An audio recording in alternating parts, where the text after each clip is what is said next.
Merci, chers collègues. Monsieur Benoît, c'est à vous. Merci, Madame la Présidente, Madame la rapporteure.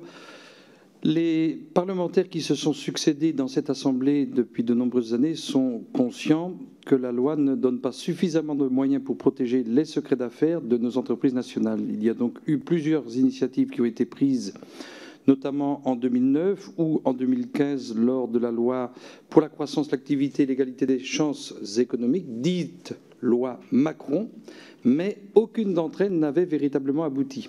Il fallait pourtant agir car nos entreprises sont soumises à une concurrence internationale qui prend de nouvelles formes. Nous avons mis du temps à comprendre en France le sens même de l'intelligence économique et l'avantage stratégique que pouvait conférer une information au XXIe siècle. C'est d'autant plus vrai pour nos entreprises stratégiques. Le décret de 2005 qui oblige les investisseurs de certains secteurs à avoir l'accord du ministère de l'Économie et des Finances avant toute acquisition d'une entreprise française a été étendu à 2 reprises, sous des gouvernements différents.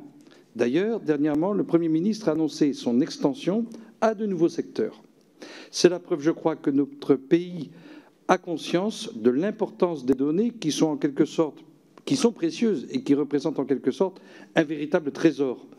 Et donc de la conscience aussi de la nécessité de mettre en place certaines protections dans une économie qui est mondialisée. Au nom du groupe UDI, Agir et Indépendants, eh bien, je me réjouis que la protection du secret des affaires soit harmonisée au niveau européen.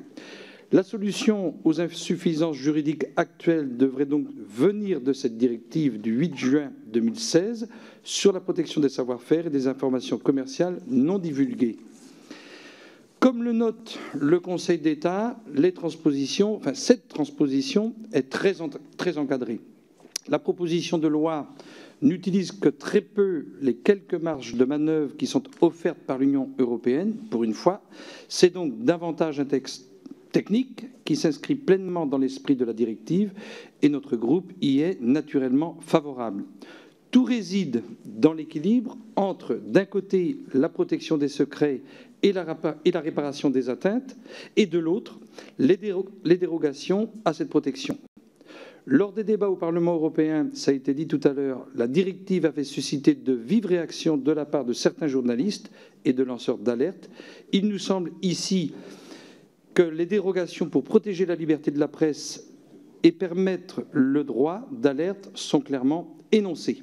Au final, ce texte apporte des clarifications et des définitions nécessaires, mais il ne doit pas être vu comme une fin en soi. Il faudra ensuite coordonner les mesures adoptées avec le droit existant pour que l'arsenal législatif soit totalement lisible pour les entreprises.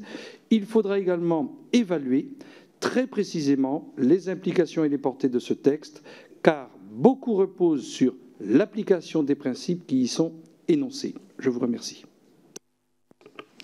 Merci, chers collègues. Avant de laisser la parole aux orateurs des groupes suivants,